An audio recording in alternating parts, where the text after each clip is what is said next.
Building doctor thermo shield coat ಇದೊಂದು heat reflecting product ಆಗಿದ್ದು ಛಾವಣಿಯ ಮೇಲೆ ಬೀಳುವ ಸೂರ್ಯನ ಕಿರಣಗಳನ್ನು ಪ್ರತಿಫಲಿಸುತ್ತದೆ. ಬಿಲ್ಡಿಂಗ್ ಡಾಕ್ಟರ್ ಥರ್ಮೋ ಶೀಲ್ಡ್ ಕೋಟ್ನ ಸ್ಪೆಷಲ್ ಫೀಚರ್ಸ್ ಅಂದರೆ ಇದು ಯುವಿ ರೆಸಿಸ್ಟೆಂಟ್, ಸಣ್ಣ ನೀರಿನ ಸೋರಿಕೆಯನ್ನು ತಡೆಯುತ್ತದೆ, ಯಾವುದೇ ಸೀಳುವಿಕೆಯನ್ನು ತಡೆಯುತ್ತದೆ ಮತ್ತು ದೀರ್ಘಕಾಲ ಬಾಳಿಕೆ. ಇದನ್ನು ಛಾವಣಿಯ ಮೇಲೆ, ಟೈಲ್ಸ್ಗಳ ಮೇಲೆ, ಮಣ್ಣಿನ ಟೈಲ್ಸ್ ಮೇಲೆ ಅಥವಾ ಆರ್ಸಿಸಿಗೆ ಬಳಸಬಹುದು. ಈಗ ಈ ಪ್ರಾಡಕ್ಟ್ ಅನ್ನು ಬಳಸುವುದು ಹೇಗೆ ನೋಡೋಣ. ಈ ಪ್ರಾಡಕ್ಟ್ ಅನ್ನು ಬಳಸುವ ಮುಂಚೆ ಸ್ಕ್ರೀನ್ ಮೇಲೆ ಕಾಣುತ್ತಿರುವ ಎಲ್ಲ ಉಪಕರಣಗಳೊಂದಿಗೆ ಸಿದ್ಧರಾಗಿರಿ.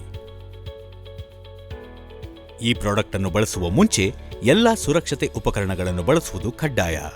ಯಾವುದೇ ರೀತಿಯ ಧೂಳು, ಸಿಮೆಂಟಿನ ಕಣ, ಪೇಂಟಿನ ಕಲೆ ಇದ್ದರೆ ಅದನ್ನು ಯಂತ್ರವನ್ನು ಬಳಸಿ ಶುದ್ಧಗೊಳಿಸಿಕೊಳ್ಳಬೇಕು. ನಂತರ Building doctor thermo shield coat ಅನ್ನು ಬಳಸಬೇಕು.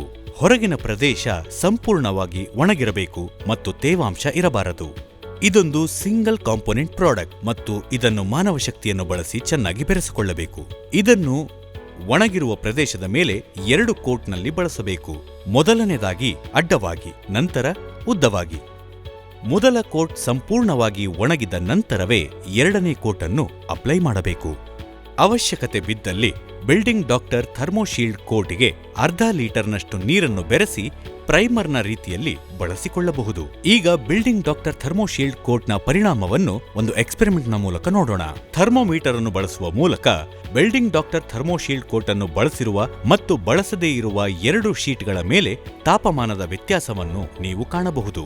ಕೋಟ್ ಅನ್ನು ಬಳಸದೇ ಇರುವ ಹಾಗೂ ಬಳಸಿರುವ ಕೋಟ್ನ ಮೇಲೆ ಗಣನೀಯವಾದ ತಾಪಮಾನ ವ್ಯತ್ಯಾಸವನ್ನು ಕಾಣಬಹುದು. ಬಿಲ್ಡಿಂಗ್ ಡಾಕ್ಟರ್ ಥರ್ಮೋ ಶೀಲ್ಡ್ ಕೋಟ್ನ ಪಾಟ್ ಲೈಫ್ ತಾಪಮಾನ ಮತ್ತು ಇತರ ವಿಚಾರಗಳ ಮೇಲೆ ಅವಲಂಬಿತವಾಗಿರುತ್ತದೆ. ಈ ಪ್ರಾಡಕ್ಟ್ ಅನ್ನು ಬಳಸುವ ಮುಂಚೆ ಸ್ಕ್ರೀನ್ ಮೇಲೆ ಕಾಣುತ್ತಿರುವ ಎಲ್ಲ ವಿಚಾರಗಳನ್ನು ತಪ್ಪದೆ ಪಾಲಿಸಿ.